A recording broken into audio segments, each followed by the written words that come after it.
जब जहां यजीद का दिफा करेगा, हमें फौरन पता चल जाएगा कि ये खून की कशिश है।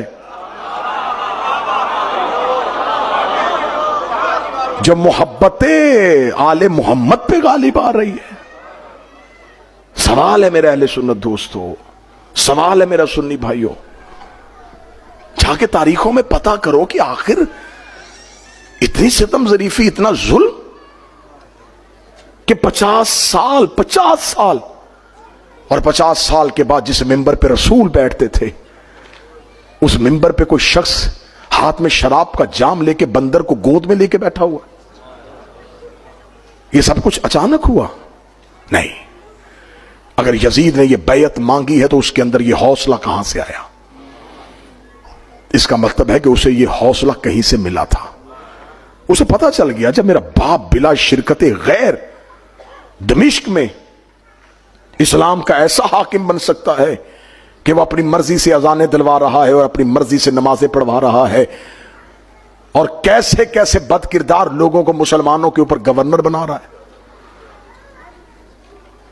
यह सब कुछ सिर्फ 61 हिजरी में नहीं हुआ।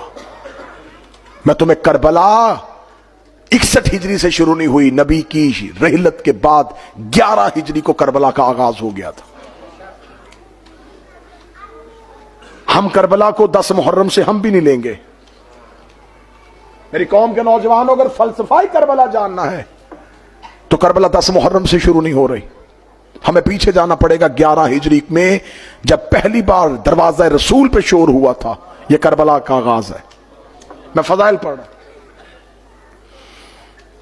वो खालिद बिन वलीद जिसे तुमने आज इस्लाम का हीरो बनाया है, जिसे सैफुल्लाह के लकब से याद करके बच्चों को सिलेबस की किताबों में पढ़ाते हो, उसने पूरे का पूरा कबीला कत्ल कर दिया, बनी मुस्तलिक।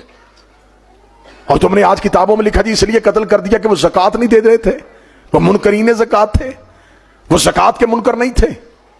जिस तरीके से ली जा रही थी वो नहीं देना चाहते थे, तो कहते हां हम देंगे ज़कात, लेकिन ये क्या गसब शुदा खिलाफत को हम ज़कात दें? हमारी मर्जी से खलीफा बनाया, जब खिलाफत में हमारी मर्जी ने, हम ज़कात क्यों दें? नहीं देना चाहते थे वो ज़कात। पूरी एक रात में पूरे का पूरा कबीला कत्ल हुआ। क्या वो मुसलमान नहीं थे?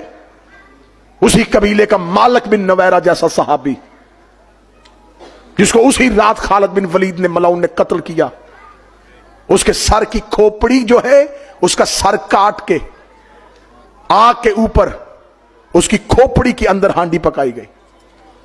एक रात में उसकी जौजा के साथ गुनाह किया गया। ये सब कुछ तारीख की किताबों में ये गंदगी लिखी है, तो फिर इसको अपने गले में डालो। ये सब साफ करके फिर हुसैन के घर आओ।